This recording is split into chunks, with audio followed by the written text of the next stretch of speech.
இஸ்லாத்தில் ஒரு ஆண் எத்தனை பெண்ணை வேணுமானும் திருமணம் செய்து கொள்ளலாம் அப்படின்னு இருக்கு.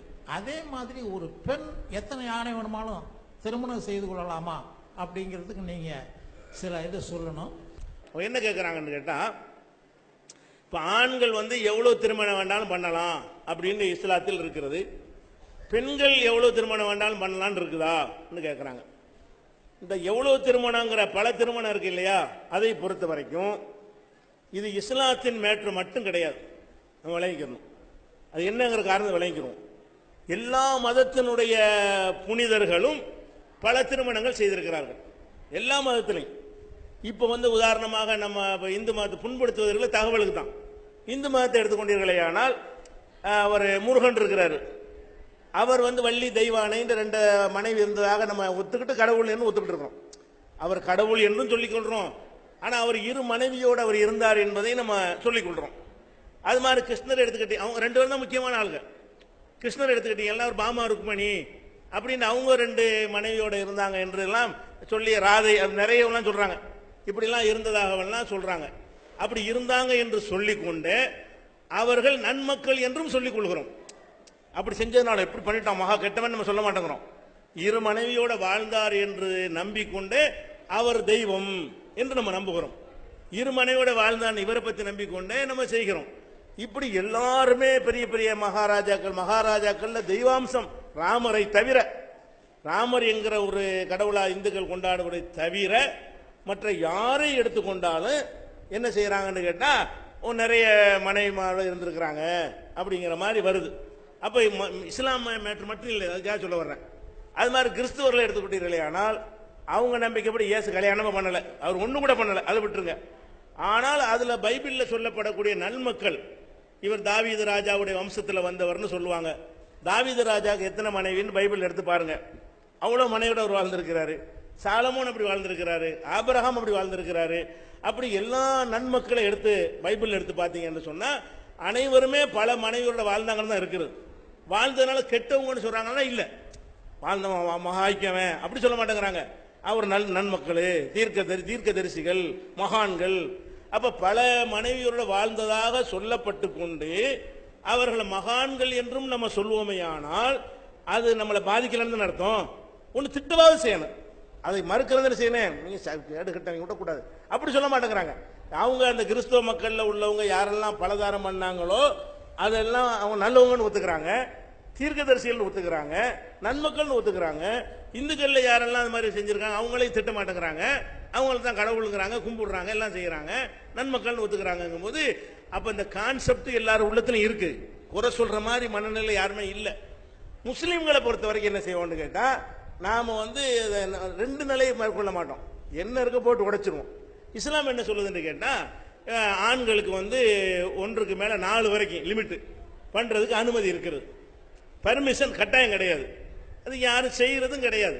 முஸ்லீம்கள்ல பலதாரத்து திருமணம் பண்ணவங்களை முஸ்லீம் தலைவர்கள் எடுத்து பாருங்க, யாருக்கு 2 முன்னாடி கிடையாது. முஸ்லீம் இயக்கங்கள்ல உங்களுக்கு தெரிஞ்ச என்ன தலைவர்னா எடுத்து பாருங்க, எல்லாம் ஒரு மனைவியோட தான் வாழ்ந்துட்டு இருக்காங்க. இப்ப நம்ம என்ன கேட்கிறோம்னு கேட்டா, இந்த ஒரு மனைவி இருக்கும் பொழுது இன்னொரு மனைவியை திருமணம் செய்தால் முதல் மனைவி பாதிக்க, அதான மேட்ரு. ஒரு மனைவி ஒருத்தனுக்கு இருக்கிறார், அவள் வச்சுக்கிட்டு இன்னொருத்தைய கல்யாணம் பண்றான், அதனால இந்த முதல் மனைவி பாதிக்கப்படுகிறாள் என்கிற அடிப்படையில் தான் இதை நம்ம விமர்சிக்க முடியும். அப்படி விமர்சிச்சோமையானால் நம்ம என்ன செய்யணும்? ஒரு மனைவி இருக்கும் பொழுது இன்னொரு பெண்ணை கல்யாணம் பண்ணக்கூடாதுன்னு மட்டும் சொல்லக்கூடாது. கல்யாணம் பண்ணக்கூடாது, வப்பாட்டியும் வச்சுக்கிற கூடாது, விபச்சாரம் பண்ணக்கூடாது, அது எல்லாம் குற்றம் அப்படி சொல்லணுமா இல்லையா? நம்ம நாட்டில் என்ன இருக்குன்னு கேட்டா, முஸ்லிம்கள் பல திருமணம் செய்யலாமா, சரி. முஸ்லிம் அல்லாதவங்க திருமணம் செஞ்சிடக்கூடாது, வச்சுக்கலாம். அது குற்றமான குற்றம் இல்லை. கல்யாணம் பண்ணாம மனைவின்னு ஒருத்தி இருக்கும் பொழுது மனைவி இல்லாம 50 பொம்பளைய ஒருத்தன் வைத்துக் கொண்டிருந்தால் இந்த நாட்டில் குற்றமா? சட்டத்தில் தண்டிக்க வழக்கு போட முடியுமா? ஒரு அரசு ஊழியர் மனைவி வைத்திருக்கும் பொழுது இன்னொருத்தி வப்பாட்டி வச்சிருக்காரு, வேலை போகுமா? போவாது. கல்யாணம் பண்ணா போயிடும். அந்த மனைவி இல்லாம மனைவின்னு சொல்லி அந்த சப்தபதி சடங்கெல்லாம் செய்து அம்மி மிதிச்சு அருந்ததெல்லாம் பார்த்து கல்யாணம் பண்ணீங்கன்னு வைங்க, 2வது கல்யாணம் பண்ணினால் உனக்கு அரசு வேலை போயிடுச்சுமாங்க. கல்யாணம் பண்ணாம சும்மா வச்சுக்கிட்டு சேர்த்துக்கிறது சொன்னா அது ஓகேங்கிறீங்களே, அது எல்லாருக்கும் அது இருக்கு, நாட்டில் இருக்கத்தானே செய்கிறது. அப்ப அது இந்த பெண்ணை ஏன் பாதிக்கல, அதை யோசிச்சு பார்க்கணும். அரசியல் நீங்க நினைக்க கூடாது, புரிஞ்சுக்கிறதுக்காக சொல்லித்தான் வேண்டியிருக்கிறது. இப்ப நம்ம நாட்டில் பல தடவை முதலமைச்சராக கலைஞர் இருந்தார். இன்னைக்கு வரைக்கும் அவர் எத்தனை பெண்ணோட இருக்கிறாரு? அவர் முஸ்லீம் இல்ல, அவர் முஸ்லீம் கிடையாது. ஒரு மனைவிங்கிறார், ஒரு துணைவிங்கிறாரு. அது அனுமதி இருக்கா இல்லையா? இப்ப முஸ்லீமுங்க மட்டும்தாங்கிறீங்க, இது என்ன? பது இரு பெண்ணோட வாழ்வது என்பது கல்யாணம் பண்ணல, ஒரு ஆளை கல்யாணம் பண்ணிக்கிட்டாரு மனைவிங்கிறீங்க, கல்யாணம் பண்ணாம சேர்த்துக்கிட்டது துணைவிங்கிறீங்க. நான் அரசியலுக்காக சொல்லவில்லை, எல்லா கட்சியிலும் இப்படி இருக்கிறார்கள். அது எப்படி எப்படி இது சரியா வந்துச்சு? இப்ப முஸ்லீமுக்கு மட்டும் அனுமதினா அவர் எப்படி முதலமைச்சர் ஆக முடிஞ்சு? இன்னைக்கு மத்திய அமைச்சர் ராம்விலாஸ் பாஸ்வான் இருக்காரு, அவர் எப்படி இரு மனைவியோட இருந்துகிட்டு மந்திரியா இருக்கிறாரு?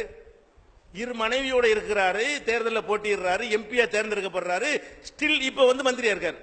இன்னைக்கு மந்திரியா இருக்கார், மத்திய அமைச்சர்ல மந்திரியா இருக்கிறார். அப்ப ரெண்டு மனைவி போட பெரிய குற்றமாக இருக்குமையானால், முஸ்லீம் அல்லாதவர்களுக்கு குற்றமாக இருக்குமையானால், அவர் எம்பியை போட்டியிடக்கூடாதுன்னு சொல்லணும்ல, கைது பண்ணணும்ல, வழக்கு பதிவு பண்ணணும்ல, கேஸ் நடத்தணும்ல, இல்ல.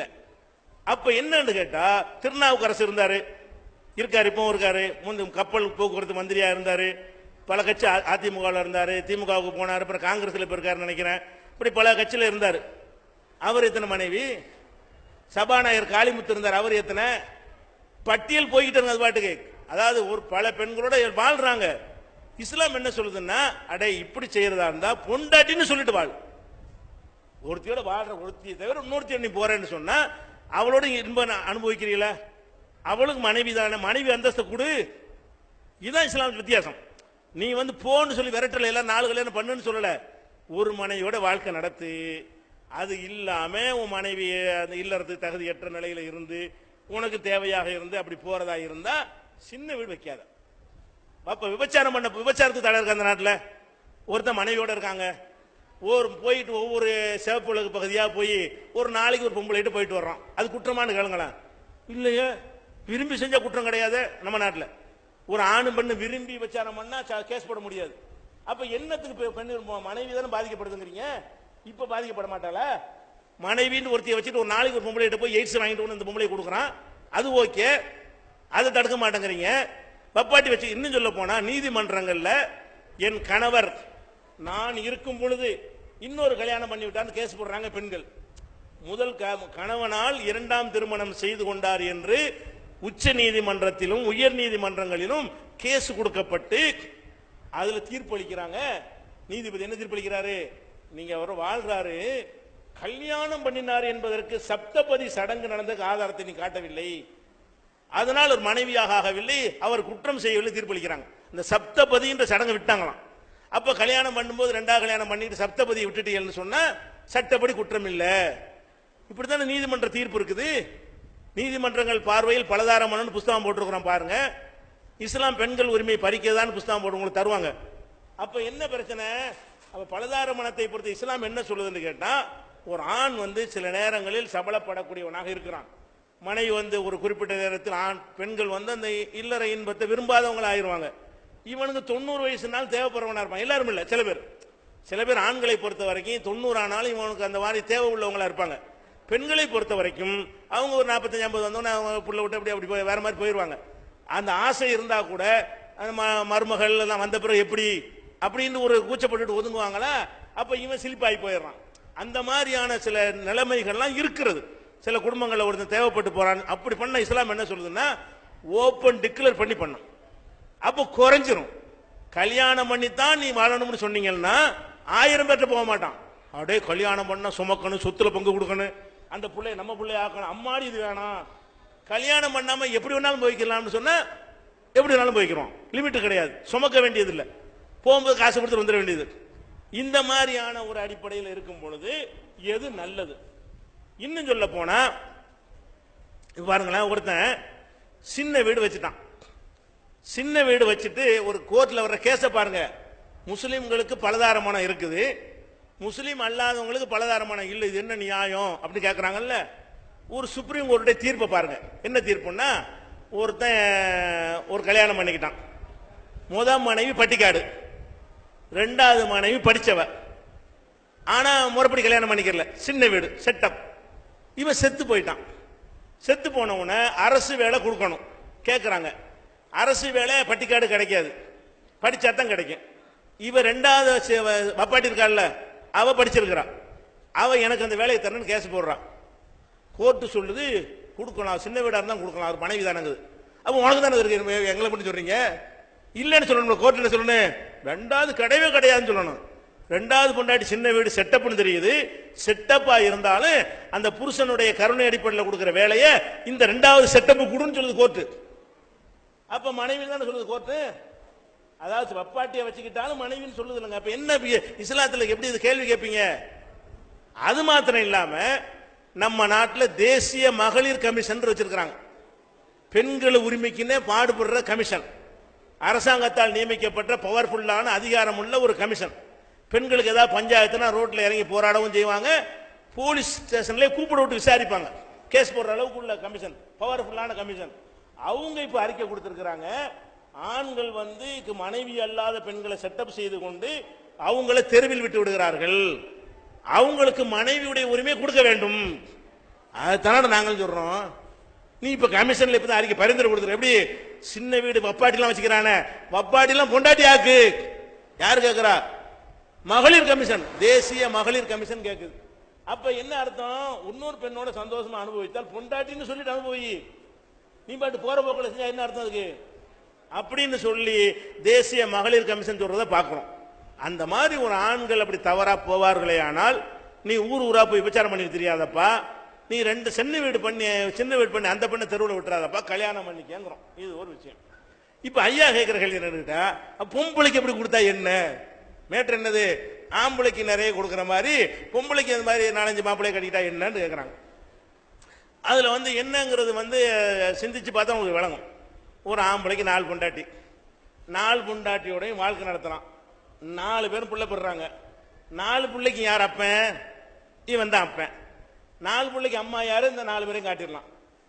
4 பிள்ளை 4 பொம்பளை பெறாங்கல்ல, பெத்தவங்கள அம்மா. இந்த 4 பிள்ளைக்கு அப்பா யாரு? இவர் தான் காட்டியாச்சு.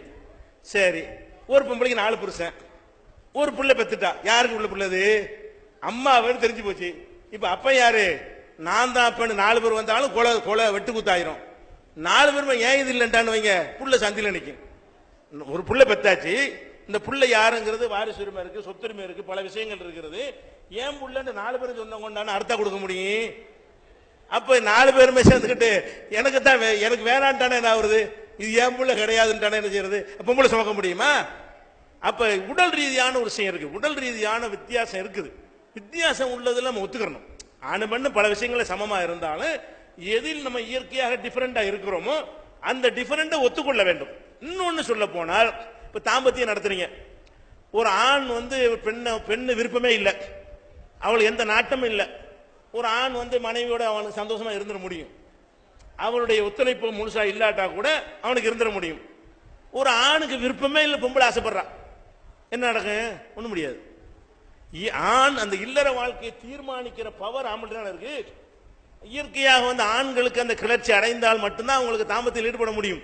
இது ரொம்ப விளக்கம் நல்லா இருக்காது, பெண்கள்லாம் இருக்கிறாங்க, நீங்களா செஞ்சு பார்த்து விளங்கிக்கிறங்க. அப்ப இந்த தாம்பத்தியத்தை நிர்வகிக்கிற பவரே ஆம்பளைட்டு தான் இருக்குது. என்னதான் நீங்க சொல்லி கொண்டாலும் இதை ஒத்துக்கிறணும். என்ன டிஃபரெண்ட் இருக்குதோ அதை ஒத்துக்கிறணும். எதுல டிஃபரெண்ட் இல்லாம சமமா இருக்கிறாங்களோ அதை சமம் ஒத்துக்கிறணும். அதனாலதான் பெண்களுக்கு அந்த மாதிரியா என்ன செய்யல இஸ்லாம் சொன்னா, அது போக என்ன ஒன்று தெரியுமா, ஒரு பொம்பளைக்கு 4 மாப்பிள்ளைன்னு வைங்களேன், இன்னைக்கு யாரு அவர்கிட்ட சந்தோஷமா இருக்கு அதுல சண்டை வந்துடும், அதுல வெட்டிக்கிறாங்க, விளங்குதா? அப்படிலாம் ஆணுடைய தன்மை அப்படி இருக்குது, பல பஞ்சாயத்துல போயிடும். அதனாலதான் பெண்களுக்கு அந்த அனுமதி தேவையும் இல்லை, அவங்க விரும்பவும் மாட்டாங்க. இயல்பாகவே பெண்கள் அதாவது நடத்தை கெட்டு போகுதுன்னு தீர்மானிச்ச பெண்கள் விரும்புவாங்களே தவிர, இவன் பெண்கள் இயல்பாக என்ன செய்ய மாட்டாங்க, என் புருஷன் மாதிரி ஒரு 4 புருஷன் நல்லா இருக்கு அப்படின்னு நினைக்க மாட்டாங்க. பெண்கள் இயல்பாக நாணவும் மாட்டாங்க.